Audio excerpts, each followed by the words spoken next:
ይህ ቪዲዮ ቀናችሁን በስትረስ በዲፕሬሽን እንዲሁም ደግሞ እየተዘበራረቀ እንቅልፍ ሰዓት ላላችሁ ነው። ሰላም ሰላም፣ ውድና የተከበራችሁ የቃል ቲዩብ ተመልካቾች በያላችሁበት ሰላምና ፍቅር ከእናንተ ጋር እንዲሆን መልካም ምኞቴ ነው። ዛሬ በዚህ ቪዲዮ ስለ ስፖርት የጤና ጥቅም ሳይንሱንም በተመለከተ ከዛ ባለፈ ደግሞ የኔን የራሴን የህይወት ኤክስፒሪየንስ የምነግራችሁ ይሆናል። መልካም ቆይታ። እንግዲህ የስፖርት የጤና ጥቅም በመጀመሪያ ለአእምሮ ጤንነት ነው። ስትረስን ለመከላከል፣ ዲፕሬሽንን ለመከላከል፣ ከእድሜ ጋር የሚመጣ የመርሳት ችግርን ለመከላከል እንዲሁም ደግሞ ስፖርት የምንሰራ ከሆነ አንድ ነገር ላይ ትኩረት የማድረግ አቅማችንን ይጨምራል።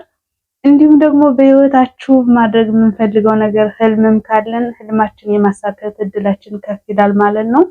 ከዛ ባለፈ በራስ መተማመናችሁን ይጨምራል ማለት ነው። እንዲሁም ደግሞ እየተዘበራረቀ የእንቅልፍ ሰዓት ላላችሁ ይሄ ለእናንተ ፍቱን መድኃኒት ነው።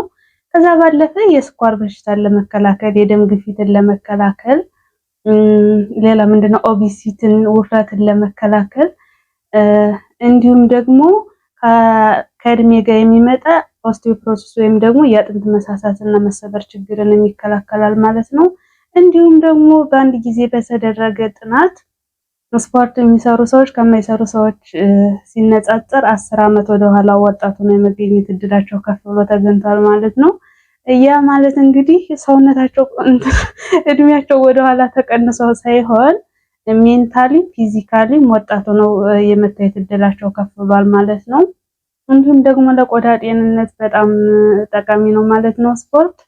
ከዛ ባለፈ ወደ ራሴ ህይወት ኤክስፒሪየንስ ይዣችሁ ልሂድ። እኔ እንግዲህ ድሮ ልባል ነው እንዴ ለነገሩ ጊዜው እኮ ሄዷል። ትምህርት ቤት ላይ ያለው ብዙም የስፖርት እንትን የለኝም ነበር። ያ የሆነበት ምክንያት ምንድነው? ስፖርትን የማያይዘው ቆንጆ ሸፕ ካላችሁ ስፖርት የሚሰራው በቃ ቆንጆ ሸፕ ቆንጆ አቋም እንዲኖር ብቻ አድርጌ ስለማስበው ነው እንጂ ይሄ ሜንታሊ ዲፕ ውስጥ ለጤናችን ይሄን ያክል የጤና በረከት መኖሩ እንዲሁም ደግሞ ብቻ ይሄን ያክል ለጤና ያለው ጥቅም እንትን ማለቱን ባቀነሮ ድሮ ነበር የምጀምረውና በዚህ አጋጣሚ ስፖርት እንድሰራ ሰፖርት ያደረከኝ ምክር የሰጠኝ ሰው በህይወቴ ትልቁን ስጦታ እንደሰጠኝ ነው የምቆጥረው። አመሰግናለሁ። ግን እንዲህ ስል ቃል ስፖርተኛ ነህ ምናምን እንዳትሉ፣ ከምር ስፖርተኛ አይደለሁም። ምክንያቱም ታውቁታላችሁ መዳም ቤት ውስጥ ስራ አለ፣ ያን ያክል እረፍት የለም። ግን ከነበረብኝ ጭንቀት፣ ከነበረብኝ ዲፕሬሽን፣ ከነበረብኝ እንቅልፍ ማጣት ወጥቼበታለሁ። እናንተም የሚያስቸግራችሁ ከሆነ ዱኢት ከምር ስፖርት ስሩ። ሙሉ በሙሉ ነው የሚያጠፋላችሁ።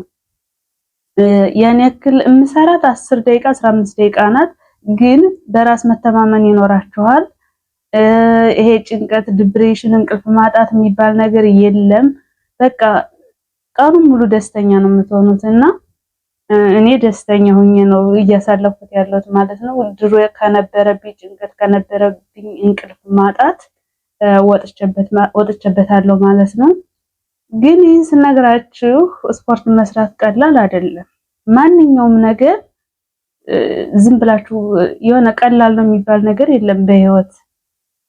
ግን ምንድነው እስከ 1 ወር ወይም 21 ቀን እስከሚሟላችሁ ጭንቀቱን ብቻ ነው የምትወጡት ማለት ነው። ማለት መራራ ነው። ድሮ ምንድን ነበር የሚባል ወይኔ እንትኑ ተራ ተጠፋብኝ። ፍቅር ደስ የሚል ስቃይ ወይኔ ብቻዬን ካሜራ ውስጥ ስቃለሁ። ፍቅር ደስ የሚል ስቃይ ነው ይባል ነበር። ለኔ ግን ስፖርት ደስ የሚል ስቃይ ነው ተብሎ የሚሰየምልኝ ነው ደስ የሚለኝና ስፖርት ምንድነው ስትሰሩ ስቃይ ነው። ግን ካለፈ በኋላ ከጨረሳችሁ ሰዓት በኋላ የሚሰማችሁ በራስ መተማመን፣ ደስታችሁ ብትሉ ሁሉ ነገራችሁ በጣም እኔ እንጃ ልክ ስፖርት ስትሰሩ እንደተጨነቃችሁት ከዛ በኋላ በሰውነታችሁ የሚለቀቀው ዶፓሚንም ከፍ ያለ ስለሚሆን በጣም ነው ደስተኛ የምትሆኑት። አንዴ ከጀመራችሁ ደግሞ ግን ከጀመራችሁ ስል 1 ወር ወይም ከ21 ቀን በላይ ከሰራችሁ በኋላ ስትተውት ነው የሚደብራችሁ፣ ሱስ ነው የሚሆንባችሁና በጣም ደስ የሚል ስቃይ ነው። ግቡበት እና ምንድነው ግን 21 ቀን እስከሚሟላችሁ ወይም 1 ወር እስከሚሆን ልምድ እስከምታደርጉት ነገር ሰውነታችሁ እስከሚለምደው ድረስ ሰውነታችሁ ቁስል ነው የሚሆነው። ከምሬ ነው። ስትራፑ ይዛችኋል፣ ብዙ ነገር አለ። ያን ነገር ተቋቁማችሁ ካለፋችሁት በኋላ ግን እኔ የራሴን ህይወት ኤክስፒሪየንስ ነው የምነግራችሁ። ስፖርት የምትሰሩ ሰዎች ያው እናንተ ምስክር ናችሁ። የሚያውቅ ነው የሚያውቀውና ስትተውት ነው የሚደብራችሁ። እኔ ስፖርት ካልሰራው ይችን 10 ደቂቃ 15 ደቂቃ ካልሰራኋት ይጨንቀኛል፣ ይደብረኛል፣ ብዙ ነገሮች አሉ። ከዛ ባለፈ ግን ስፖርት ስትጀምሩ አንዳንድ የምንሰራቸው ስህተቶች አሉ። ሶሻል ሚዲያውም አሁን እንትን ይለናልና አንድ ሰው ሶሻል ሚዲያ ላይ ስፖርት ሲሰራ ያየነውን እኛ አንድ ቀን ስንጀምር ያን ሁሉ ካልተወጣው እንላለን።